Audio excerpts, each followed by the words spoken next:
did.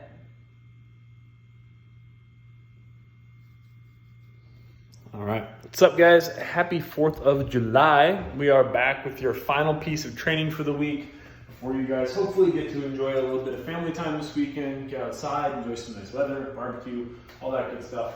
So, for the warm-up today, what we're gonna do, you're gonna do 1 minute jog in place. After that, you're gonna do 1 minute of single unders or bunny hops, depending on whether or not you have a jump rope. Then we're gonna do 30 seconds high knees and then 30 seconds of butt kickers. So again, minute, jog in place. If you want to go run in circles around your yard, by all means, go for it, have fun.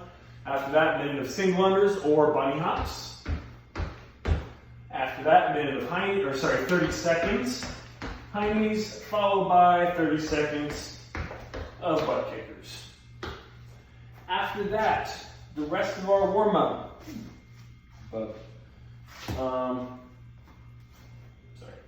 So the rest of our warm-up, you're going to take a 4-minute clock, and what we're going to do is 5 slow Kang Cossack squats. So for that, what we're going to do is wide stance. It's going to be our normal Cossack squat, meaning I'm going to drive the knee out, sink the hip crease below parallel, but between reps, I'm going to stick my butt up, stretch out my hamstrings, and then bring my chest up as I switch to the other side. Back to the middle, over again. So 5 on each side.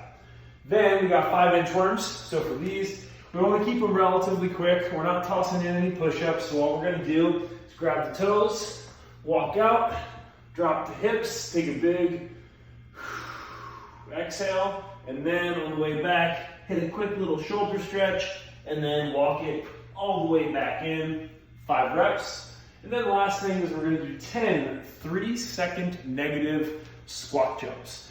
So looking for that perfect squat. So feet outside the hips, toes out. I'm going to drive my knees out on the way down. Keep the chest nice and tall for a 2, 3 count, and then jump as high as I can out of that squat. Slow tempo, explosive stand and jump. 10 reps, and you're going to do all that for 4 minutes. When we're done, so for today's conditioning, little 4th of July style workout. So we're going to start with a 50 burpee caching. Once that's done, you are going to do 13 rounds of 7 thrusters and 4 devil's press.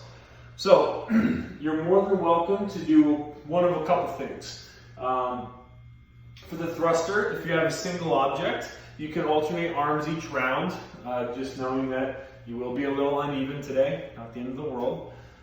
So you're going to do 7 thrusters per round. You can go on one arm, and then you'll go into your devil's press. If you have a barbell, keep in mind 13 times 7, that's almost 100 thrusters. So when you're looking at weight for this workout, I would not recommend loading any more than 95, 65. Absolute most, any more than that, and you're just asking for a world of 4th of July discomfort. So again, please don't do that. But the thrusters, they should be light, they should be smooth, because these two movements together, a thruster and a devil's press, are going to spike your heart rate, fatigue your whole body. It's just going to be generally pretty uncomfortable.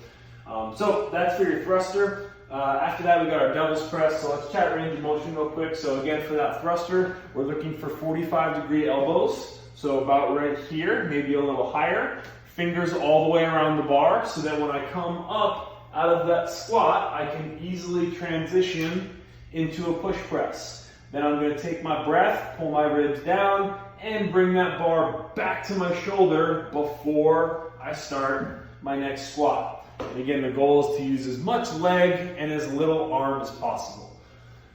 After that, for our devil's press, again, you have a one dumbbell kettlebell option, or you have 2. So if you have 2 kettlebells or dumbbells of the same weight, lucky you, this workout's going to be fun. If you only have 1, it's still going to be fun, but it'll be a little bit more fun. So what we're looking for, again, with that devil's press, it's a burpee combined with a ground to overhead movement, preferably a power snatch. So again, what I'm going to do, kettlebell, if I have it, I'm going to show you guys on both, just so you can kind of see one of each. So if I were using either one of these objects, what I'm going to do is I'm going to burpee down to the ground. Again, notice my hand's not on my kettlebell, but it is on my dumbbell. Then I'm going to jump up find a wide stance, and from here, I'm gonna get set. So I'm going to get ready to hike my kettlebell or keep my hand on my dumbbell, but I'm gonna find a good athletic stance. From there, I'm gonna hike and swing, and I would swing all the way overhead if I could. And then I'm gonna come back down and switch for my next rep. So again, it's a burpee into a swing between the legs, all the way up to overhead. And if you have one object, alternate arms each rep. So you got 4 reps around. So again, you just go left, right, left, right. If you have 2 objects, like I said, lucky you. 2 hands, 2 objects, have at it, have fun. Once you're done your 13 rounds, you are going to go for a 1,776 meter run. So obviously that is very specific. Just try and get in the ballpark. Map out a run course, try and get slightly over that 1,700 meter mark so that you're finishing up this workout with just over a 1 mile run. After that, all we have is a little bit of stretching to get you ready for your grilling and your barbecue. So mobility wise, we're gonna do a 1 minute seated double pigeon on each side. So what we're looking for there is, again, I can start with just a cross-legged sit. So I can sit this way and then lean forward. I'll feel a nice gentle stretch in the low back and the glute. My other option is to go foot on top, leaning forward here. Whatever you do, no knee discomfort. So just make sure that you're not feeling any pressure in that knee when you do either of these stretches. Next up, we got a 1 minute runner stretch and a 1 minute elbow to instep stretch. I'm gonna hit the elbow to instep because I'm already down here. So we're just gonna hold this position for 1 minute. So drop that elbow down to the ground, real intense stretch for the groin. Feel free to press the knee out, take a little longer stance. Feel free to kind of modify the stretch as you see fit to something that feels good.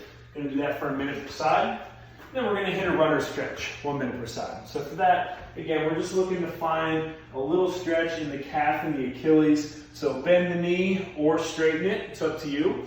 Straight leg is gonna be a little bit more of a high calf stretch, so I'm gonna feel that more up towards the back of my knee. Bent leg is gonna be a little bit more of a low calf stretch, feeling that more in the ankle and just in the bottom part of the leg.